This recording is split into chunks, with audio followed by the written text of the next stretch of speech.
Hi friends எல்லோருக்கும் வணக்கம். எல்லோரும் எப்படி இருக்கீங்க? நல்லா இருக்கீங்களா? உங்ககிட்ட ஒரு சின்ன ரிக்வெஸ்ட் ஃப்ரெண்ட்ஸ். நம்ம சேனல வந்து நீங்க நெறைய பேர் பார்க்குறீங்க. இருந்தாலும் வந்து கொஞ்சம் சப்ஸ்கிரைப் பண்ணிட்டு லைக் பண்ணுங்க. லைக் பண்ணீங்கன்னா தான் இன்னும் நான் வீடியோஸ் போடுறப்போ, அது எனக்கு கொஞ்சம் சப்போர்ட்டிவா இருக்கும் அப்படின்னு சொல்லிட்டு நம்புறேன். கண்டிப்பா வந்து சப்போர்ட் பண்ணுவீங்க அப்படின்ட்டு நான் நெனைக்கிறேன் ஃப்ரெண்ட்ஸ். வாங்க நம்ம கதைக்குள்ள போகலாம். நான் வந்து அதுக்கப்புறம் ஊருக்கு கிளம்பி வந்ததுக்கப்புறம் வந்து மறுநாளே ஆஃபீஸ் போனேன். ஆஃபீஸ் போனோனே பார்த்தீங்கன்னா, இது மாரி ராஜா அன்னைக்கு லீவ் அப்படின்னு சொல்லிட்டு சொன்னாங்க. எனக்கு ஆச்சரியமா போயிடுச்சு. என்னடா இது! நம்ம இன்னைக்கு தான் லீவ்ல இருந்துட்டு வந்திருக்கோம். இவர் லீவுன்னு சொல்றாங்களே! ஏன்னா, அவரு மோஸ்ட்லி வந்து லீவ் எடுக்கவே மாட்டாரு எப்போதும் அப்படின்னு சொல்லிட்டு ஆஃபீஸ்ல பேசிக்குவாங்க.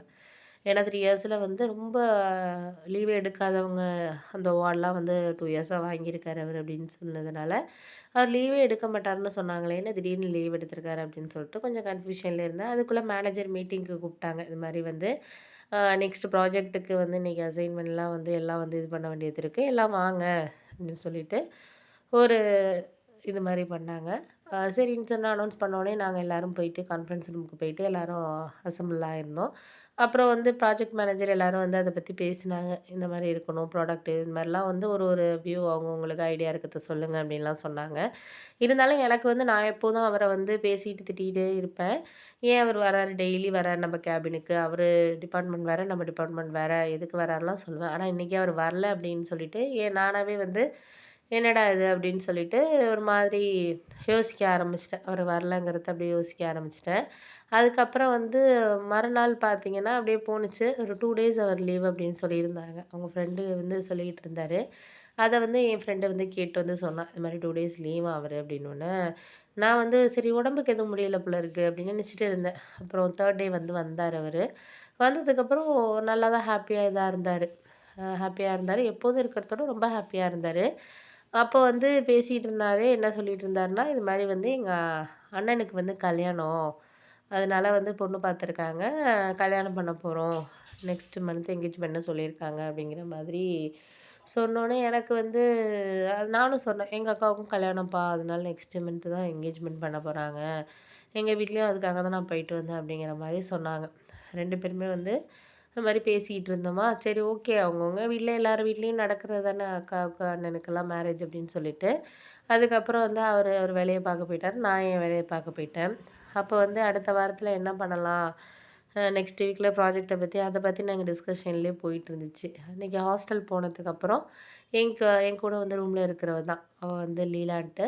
அவ என்கிட்ட எல்லாமே வந்து பர்சனல் விஷயங்களா இருக்கட்டும், இல்ல ஒரு பண விஷயம் எதா இருந்தாலும் வந்து ஷேர் பண்ணுவா அவ என்கிட்ட. வந்து ஷேர் பண்ணிட்டு, என்கிட்ட வந்து ஒரு நல்ல ஒரு ஃப்ரெண்டுன்னு சொல்லலாம். எந்த ஒரு விஷயமா இருந்தாலும் என் கூட வந்து ஒரு இது பண்ணக்கூடிய ஒரு ஸ் அந்த மாரியான ஒரு பொண்ணு.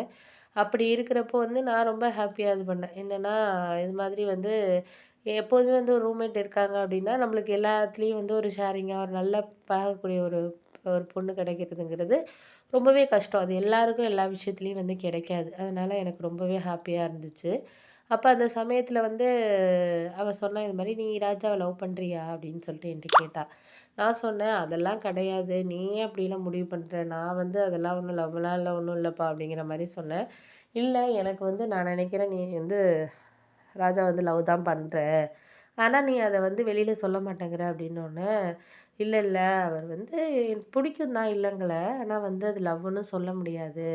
இப்போ நம்மள ஒருத்தவங்க வந்து டெய்லி பார்க்க வர்றாங்க. நம்மள வந்து விரும்புறா மாரி ஒரு பேசுறாங்கன்னா, எல்லாருக்குமே ஒரு அட்ராக்ஷன் இருக்க தான் செய்யும். ஆனா அது லவ்வுன்னு சொல்ல முடியாது அப்படின்னோனே, "இல்ல அது அட்ராக்ஷன்ங்கிறது நம்ம வந்து அப்போதைக்கு நடக்கிற விஷயங்கள். நீ அதுக்கப்புறமும் அவர பத்தி திங்க் பண்றன்னா, அது கண்டிப்பா லவ்வா தான் இருக்கும். நான் சொல்றேன் வேணா நீ பாரு" அப்படிங்கிற மாரி சொன்னா அவ. நான் சொன்னேன், "அது அப்படிலாம் இல்ல. நீ வேலைய பாரு" அப்படின்னு சொல்லிட்டு நான் சமாளிச்சுட்டு அதுக்கப்புறம் நாங்க சாப்பிடுறதுக்கு போயிட்டோம். சாப்பிட்டோன்னா ஹாஸ்டல்ல வந்து எங்க கூட இருந்தவங்க ஒரு பொண்ணு வந்து என்ன ஆச்சுன்னா, அவங்களுக்கு வந்து லவ் வந்து பண்ணிட்டு இருந்தாங்க. ஒருத்தர லவ் பண்ணிட்டு இருந்தாங்க. ஆனா வந்து இப்ப திடீர்னு இது மாரி இது பண்ணோம்னா, லவ் வந்து சரியில்ல அப்படிங்கிற மாரி, லவ் பண்ற பையன் வேற ஒரு பொண்ண வந்து கல்யாணம் பண்ணிக்கிறதுக்கு இன்விடேஷன்லாம் அடிச்சுட்டாங்கன்னு சொல்லிட்டு, இந்த பொண்ணு ரொம்ப உட்காந்து அழுதுகிட்டு இருந்தா.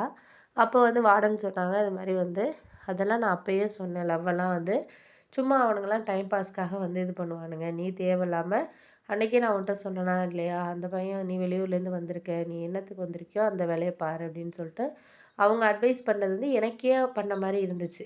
ஏன் அப்படின்னா வந்து நம்மளும் அந்த சூழ்நிலையில இருக்கிறதுனால, எனக்கே அவங்க அட்வைஸ் பண்ண மாரி இருந்ததுனால வந்து, சரி இனிமே அவங்கள பத்திலாம் நினைக்கக்கூடாது. அவங்க சொல்றதெல்லாம் கரெக்ட்டு தான். நம்ம எதுக்கு வந்திருக்கோமோ அந்த வேலைய பார்த்தா மட்டும் போதும் அப்படின்னு சொல்லிட்டு, நானே எனக்குள்ளேயே வந்து சொல்லிக்கிட்டு, கொஞ்சம் ஆறுதல் படுத்திட்டு மறுநாள் வந்து ஆஃபீஸ் கிளம்புறதுக்கு தயாரானேன்.